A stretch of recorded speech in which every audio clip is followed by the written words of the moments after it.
अच्छा बेटे जी, जैसे क्वेश्चन नंबर 2 के अंदर हम लोगों ने इन्वर्स फाइंड करने के लिए फॉर्मूला लगाया था ना, A inverse is equal to adjoint of A over determinant of A. तो इसमें मैंने आप लोगों को डिटर्मिनेंट लेना सिखा दिया रहा था। डिटर्मिनेंट किस तरह से 3/3 का मैट्रिक्स हो तो किस तरह से लेते हैं। ठीक है, अब हम इस इन्वर्स के लिए कंप्लीट करने के लिए हमारे पास देखें, अब डिटर्मिनेंट तो आ चुका है, अब हम लोग फाइंड करेंगे एडजॉइंट। तो एडजॉइंट कैलकुलेट करने के लिए हमारे पास इसके क्या करने पड़ेंगे, जो हमारे पास ए का मैट्रिक्स गिवन है ना, ये ए का मैट्रिक्स जो गिवन है, इसका एडजॉइंट लेने के लिए हमें सारी जो भी इसकी एलिमेंट्स हैं ना, ये सारी एंट्रीज हैं ये 3/3 मैट्रिक्स की, उसके लिए कोफैक्टर्स फाइंड करने पड़ेंगे। कोफैक्टर फाइंड करने के लिए एक चीज़ आप अपने माइंड में सेट करें। सपोज करें आपके पास ये जो पहली वैल्यू है ना, अगर ये कॉलम 1 है ना, तो ये रो 1 है। ठीक है, तो इसका मतलब ये पहली एंट्री को C11 के अकॉर्डिंग कोफैक्टर कह सकते हैं, इसका C11 फाइंड करना है।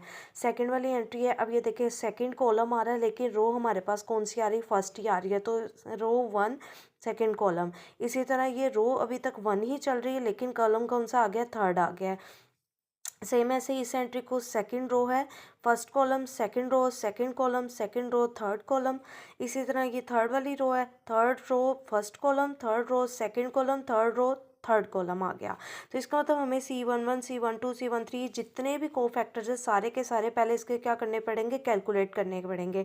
सिंपल अगर एडजॉइंट होता ना 2/2 का, तो वो निकालना तो बहुत ईजी हो जाता है। अगर 3/3 मैट्रिक्स का हो तो इसको इस तरह से डील करते हैं। इसके लिए फॉर्मूला होता है आपके पास, जैसे सपोज करें आप C11 का कोफैक्टर निकालने वाले हो इस एंट्री का, तो ये C11 पोजीशन पे है, तो C11 इज इक्वल टू होगा -1, तो फिक्स रहेगा। और इसकी पावर में जो जिस पोजीशन का कोफैक्टर फाइंड कर रहे हैं वो वाली पावर्स में वो दोनों हम लोगों ने नंबर्स क्या करने होंगे, ऐड करने होंगे। ठीक है, और साथ हम लोगों ने माइनर फाइंड करना होगा। माइनर फाइंड करने का मतलब ये होता है कि आपने अगर फर्स्ट एंट्री से इसका कोफैक्टर निकाल रहे हैं, तो फर्स्ट एंट्री जिस कॉलम और जिस रो में आ रही होगी उसको स्किप करके बाकी जो मिलेगा, जैसे हम लोग डिटर्मिनेंट फाइंड करते हुए कर रहे थे ना एक्सपेंशन से भी, अगर मैं 2 लेती थी तो 2 वाली रो और कॉलम स्किप करके बाकी के जो नंबर होते थे उसका डिटर्मिनेंट ले लेते थे। सेम ऐसे ही इसके अंदर भी हम लोगों को करना पड़ेगा। अब देखें, अब C11 कैलकुलेट करने के लिए हमें M11 चाहिए, तो M11 की वैल्यू किस तरह से कैलकुलेट होगी, याद रखिएगा। अब हम लोग, मैं इसको छोटा छोटा करके साथ साथ बताती जाऊंगी। ठीक है, M11 के लिए हमारे पास मैट्रिक्स इस तरह से आ जाएगा 2 3 0, फिर आ जाएगा 1 2 3, फिर आ जाएगा -8 5 -5। ठीक हो गया, मैट्रिक्स हमारे पास है। अब हम लोगों ने M11 से, M11 का मतलब है कि फर्स्ट रो और फर्स्ट कॉलम से ही हम लोगों ने M11 फाइंड करना है।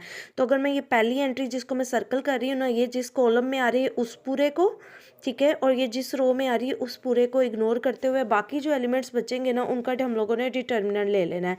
वो हमारे पास क्या बचेगा, 2 5 3 -5। ठीक है, तो डिटर्मिनेंट फाइंड करने के मैंने कहा इस वैल्यू को इससे मल्टीप्लाई करवाना होता है और इस वैल्यू को इससे मल्टीप्लाई करवाना होता है।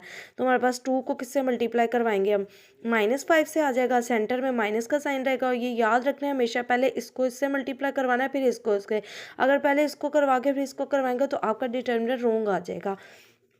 माइनस फिर आपने 3 और 3 मतलब ये 5 आप कह रहे होंगे एरो के डायरेक्शन के अकॉर्डिंग, तो 5 को हम लोगों ने किससे मल्टीप्लाई करवाना है, 3 से करवा देना है।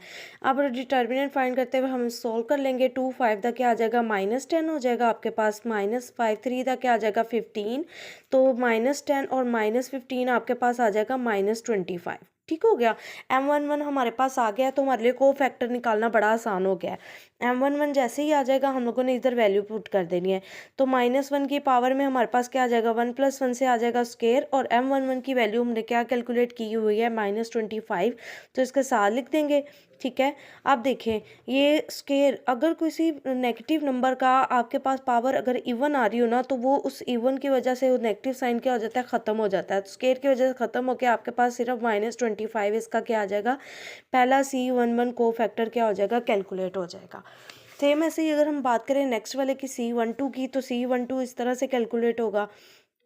C12 के केस में हम लोग क्या करेंगे, -1 तो फिक्स है, लेकिन इस दफ़ा पावर में 1 और 2 को ऐड कर देंगे, 1 + 2, और साथ हम लोगों ने क्या कैलकुलेट करना होगा, M12 कैलकुलेट करना होगा। तो अब हम फाइंड करते हैं M12 को किस तरह से कैलकुलेट करेंगे। तो M12 लिखेंगे, M12 का मतलब उसी मैट्रिक्स के अंदर अब हम लोगों ने फर्स्ट रो में ही लेना है, लेकिन सेकेंड कॉलम से हम लोगों ने एक्सपेंशन लेनी है। 1 यहाँ पे आ जाएगा -8, ये आ जाएगा 3, ये आ जाएगा 2, ये आ जाएगा 5 0 3 -5। ठीक हो गया। अब हम लोगों ने फर्स्ट रो में ही रहना है लेकिन सेकंड वाली एंट्री से, फर्स्ट रो सेकंड कॉलम मतलब। ठीक हो गया। अगर मैं इस 3 को सर्कल कर रही हूँ, अब 3 जिस रो में होगा उसको इग्नोर करना है और जिस कॉलम में होगा उसको इग्नोर करना है। बाकी हमारे पास क्या आ जाएगा डिटर्मिनेंट के फॉर्म में, एलिमेंट जो बचे हुए हैं 1 आ जाएगा, 3 आ जाएगा, -8 आ जाएगा और क्या आ जाएगा -5 आ जाएगा। तो इसको जब हम करेंगे तो वही डिटर्मिनेंट वाली टेक्निक यूज़ करेंगे, इसको इससे और इसको इससे मल्टीप्लाई करवाएंगे। तो -5 को 1 से करेंगे, ठीक है, 1 को 5 से करेंगे, -1 को 5 से कर लें, ठीक है। सेंटर में माइनस का साइन, फिर -8 को मल्टीप्लाई करवाना है हम लोगों ने 3 से। तो क्या बन जाएगा, ये आपके पास आ जाएगा -5, माइनस माइनस क्या हो जाएगा प्लस, 8 3 था क्या हो जाएगा 24। तो 24 में से हम लोगों ने क्या करना है -5 कर देना, तो बाकी हमारे पास आ जाएगा 19। तो M12 की वैल्यू आ गई है। अब इस M12 की वैल्यू को हम लोगों ने यहाँ पे जाके इंसर्ट कर देना है।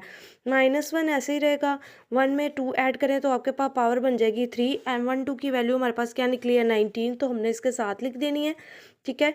तो अब हमारे पास अगर किसी नेगेटिव नंबर की पावर अगर ओड आ जाए तो वो माइनस का साइन साथ ही रहता है, तो ये माइनस आ जाएगा इसकी वजह से और साथ आ जाएगा 19।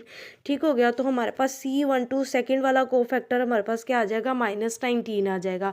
इसी तरह हम लोगों ने C13 C21 सारे क्या करने हैं कैलकुलेट करने हैं।